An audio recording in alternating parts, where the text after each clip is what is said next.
તો બીજી કન્ડિશન માટે આપણે વાત કરી કે અહીંયા નિક્રોમના તારની લંબાઈ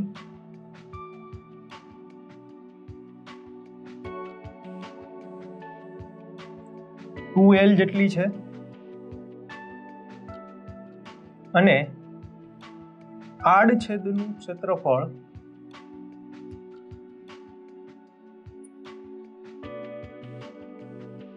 આપણે એટલું જ રાખીએ છીએ, એટલે કે એ જેટલું લેતા, એટલે કે બીજી કન્ડિશન માટે જે વાહકતા લીધેલો છે નિક્રોમનો, બરાબર, તો એને હવે આપણે P અને Q વચ્ચે જોડીએ ત્યારે આપણે શું અવલોકન મળે છે? જેટલું લેતા તેનો અવરોધ કે જેને આપણે R2 વડે દર્શાવીશું, તેનો અવરોધ R2 = R1 × 2, એટલે કે 2R1 જેટલો તમને મળશે. R1 તમને ખબર છે કે પહેલી કન્ડિશનમાં જ્યારે વાહક લીધેલો હતો કે જેની લંબાઈ L અને આડછેદનું કે ક્ષેત્રફળ A જેટલું હતું ત્યારે એનો અવરોધ R1 જેટલો આપણે લીધેલો હતો, જે આપણે જોયું, બરાબર. તો બીજી કન્ડિશન માટે જે R2 અવરોધ મળે છે એ કહી શકાય કે પહેલી કન્ડિશનનો જે અવરોધ મળતો હતો, જે પહેલા વાહકતાર માટે જેટલો અવરોધ મળતો હતો એનો બમણો મળશે, કારણ કે આપણે અહીંયા લંબાઈને શું કરીએ છીએ? બમણી કરીએ છીએ, બરાબર. એટલે કે R2 = 2R1 અને વિદ્યુત પ્રવાહ I2 = I1/2, એટલે કે વિદ્યુત પ્રવાહ છે એ પહેલી કન્ડિશન કરતા અડધો થઈ જશે અને અવરોધનું મૂલ્ય પહેલી કન્ડિશન કરતા બમણું થઈ જશે, બરાબર. વિદ્યુત પ્રવાહ I2 = I1/2 જેટલું મળે છે. તો આપણે જ વાત કરી બીજી કન્ડિશન માટે. ત્યારબાદ ત્રીજો જે વાહકતા લીધેલો છે તો એ પણ નિક્રોમનો જ બનેલો છે, પણ એની લંબાઈ તો L જેટલી જ છે, જ્યારે એનું આડછેદનું ક્ષેત્રફળ છે એને આપણે બમણું કરીએ, બરાબર. તો ત્રીજી કન્ડિશન માટે વાત કરીએ, એટલે કે ત્રીજો જે વાહકતાર છે એને આપણે P અને Q બિંદુ વચ્ચે મૂકીએ અને ત્યારે જે અવલોકન લઈએ તો શું કહી શકાય કે ત્રીજી કન્ડિશન માટે નિક્રોમનો તાર છે તો કહી શકાય કે નિક્રોમના તારની લંબાઈ L જેટલી અને આડછેદનું ક્ષેત્રફળ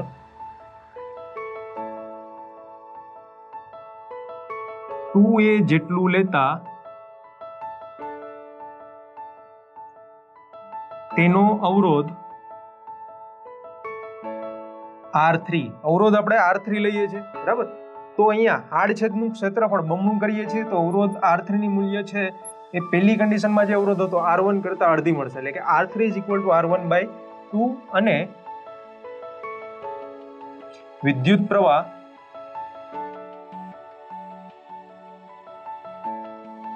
I3, હવે અવરોધ અડધો મળે છે તો એનો મતલબ એવો થાય કે અવરોધ ઓછો છે તો વિદ્યુત પ્રવાહનું વહન વધારે થશે, એટલે I3 નું મૂલ્ય પહેલી કન્ડિશન કરતા બમણું મળશે. I3 = 2I1 એટલો વિદ્યુત પ્રવાહ છે એ મળે છે, બરાબર. તો અહીંયા પણ આડછેદના ક્ષેત્રફળમાં ફેરફાર કરીએ તો અવરોધના મૂલ્યમાં અને સાથે સાથે વિદ્યુત પ્રવાહના મૂલ્યમાં પણ ફેરફાર થાય છે. અને હવે છેલ્લી જે કન્ડિશન લીધેલી છે એના માટે વાત કરીએ, એમાં આપણે વાહકનો તાર લીધેલો છે એ હવે તાંબાનો તાર લીધેલો છે. અત્યાર સુધી આપણે પહેલી ત્રણ કન્ડિશનમાં પહેલી ત્રણ જે તાર લીધેલા હતા એ બધા જ નિક્રોમના બનેલા હતા, પણ એની પરિમાણમાં એની સાઇઝમાં આપણે ફેરફાર કરતા હતા. ક્યારેક આપણે L લંબાઈ, ક્યારેક લંબાઈ બમણી કરીએ અને ક્યારેક એનું ક્ષેત્રફળ બમણું કરતા હતા, બરાબર. એવી અલગ અલગ કન્ડિશન માટે લીધું હતું, પણ તાર તો એક જ હતો નિક્રોમ. હવે ત્યારબાદ આપણે તાંબાનો તાર લઈએ છીએ અને એના માટે શું અવલોકનો આવે એની વાત કરવાની છે.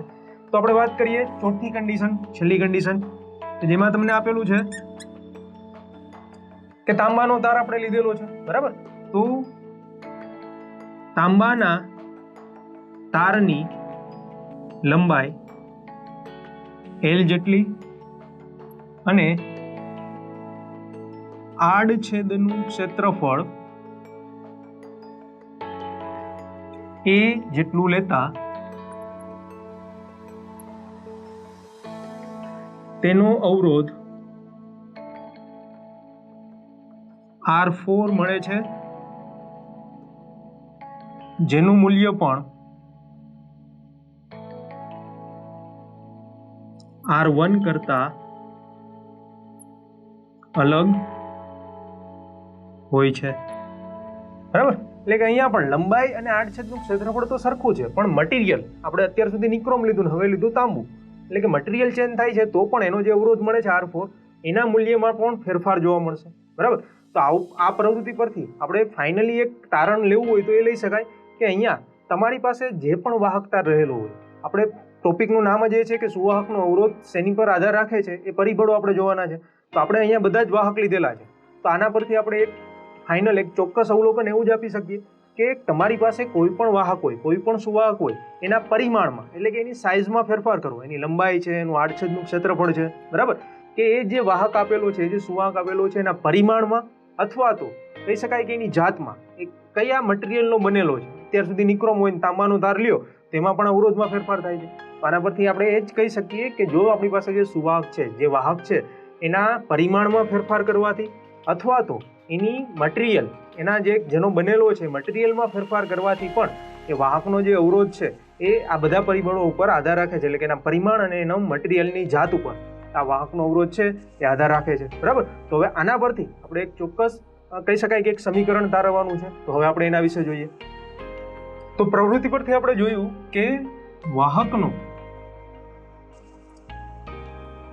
વાહકના અવરોધનું મૂલ્ય તે વાહકના દ્રવ્યની જાત અને તેના પરિમાણ પર આધાર રાખે છે, બરાબર. તો આગળ આપણે પ્રવૃત્તિ જોઈએ, એના પરથી એક અવલોકન તો આપણે લઈ શકીએ કે દ્રવ્યની જાત, વાહક છે કયા મટીરિયલનું બનેલું છે અને એનો પરિમાણ છે એના પર આધાર રાખે છે. તો આના પરથી આપણે ફાઇનલી એક તારણ જે આપણે અવલોકનો લીધેલા છે એને જે ચોક્કસ અવલોકનો તમે એક કોષ્ટકમાં લખો ને તેના પરથી જો તમે કોઈ તારણ લ્યો તો આપણે કહી શકીએ કે કોઈ વાહકનો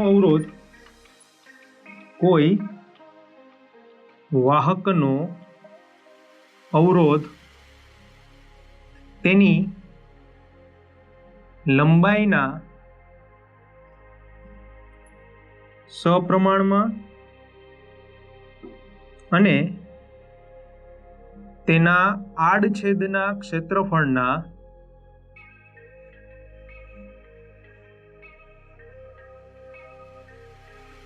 વ્યસ્ત પ્રમાણમાં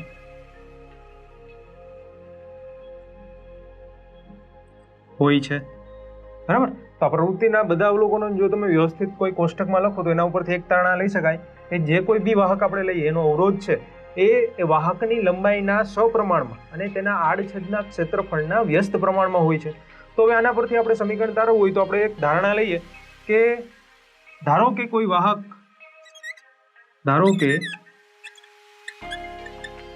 કોઈ વાહકની લંબાઈ L અને તેના આડછેદનું ક્ષેત્રફળ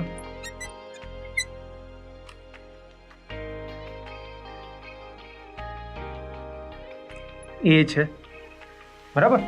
હવે આ વાહકનો જો અવરોધ આપણે R લઈએ અથવા અહીંયા લખી જ દઈએ, તેના આડછેદનું ક્ષેત્રફળ A છે અને તેનો અવરોધ R હોય તો,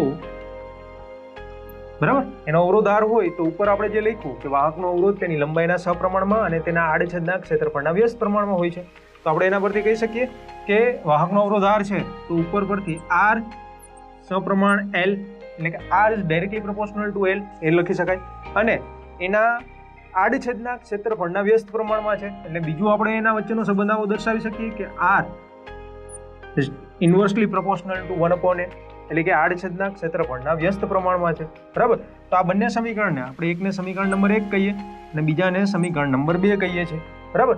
હવે અહીંયા સમીકરણ નંબર 1 અને 2 પરથી આપણે બંનેને જો કમ્બાઈન એક સાથે લખીએ તો લખી શકાય સમીકરણ નંબર 1 અને 2 પરથી આપણે સીધું આવું લખી શકીએ કે R પ્રોપોર્શનલ ટુ L ના છેદમાં A એટલે કે R છે અવરોધ છે લંબાઈના સપ્રમાણમાં અને આડછેદના ક્ષેત્રફળના વ્યસ્ત પ્રમાણમાં હોય છે. તો R is proportional to L by A, બરાબર.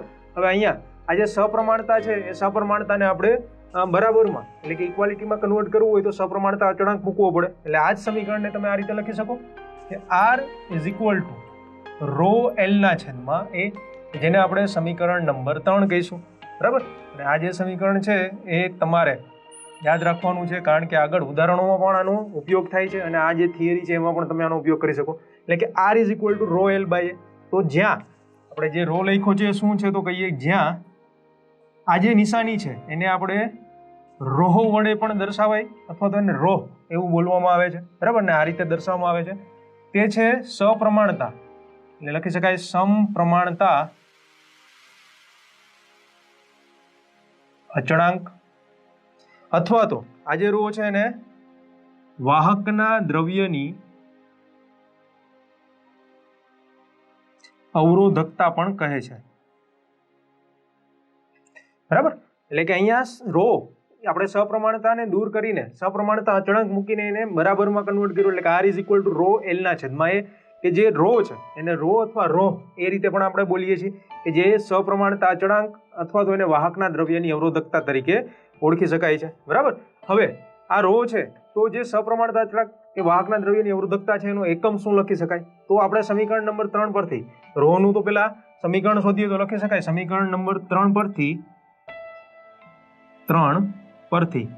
હવે આપણે રો એટલે કે અવરોધકતા દ્રવ્યની અવરોધકતા શોધવી છે તો એને કરતા બનાવીએ.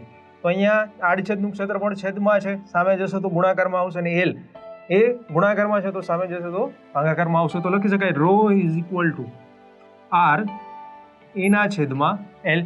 આવું સમીકરણ આપણે બનાવી શકીએ, બરાબર.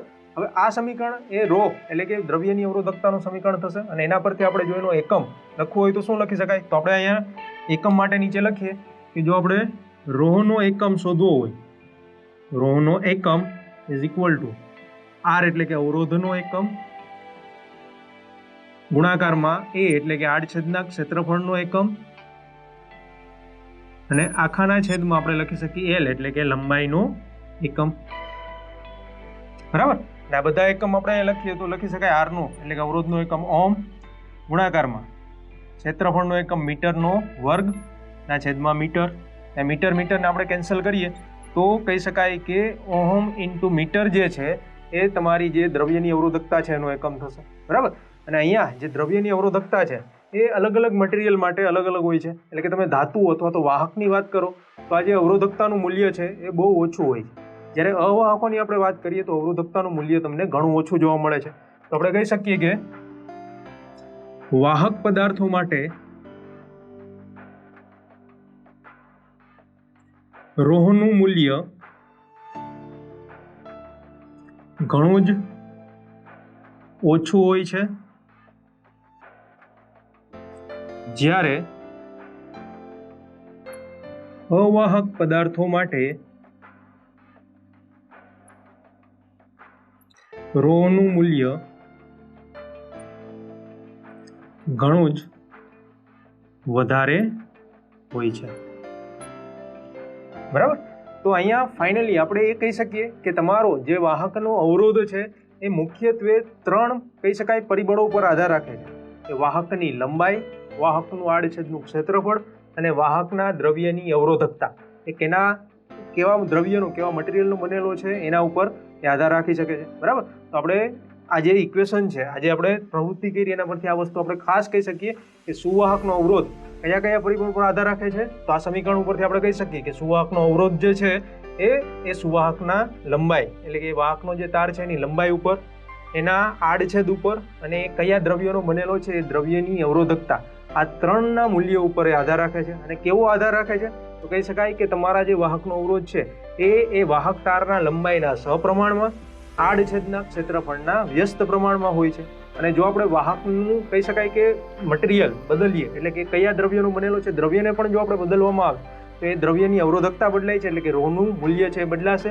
અને સાથે સાથે ત્યારે પણ તમારું જે વાહક છે એ વાહકનું અવરોધનું જે મૂલ્ય છે એ અવરોધના મૂલ્યમાં તમને ફેરફાર જોવા મળે છે.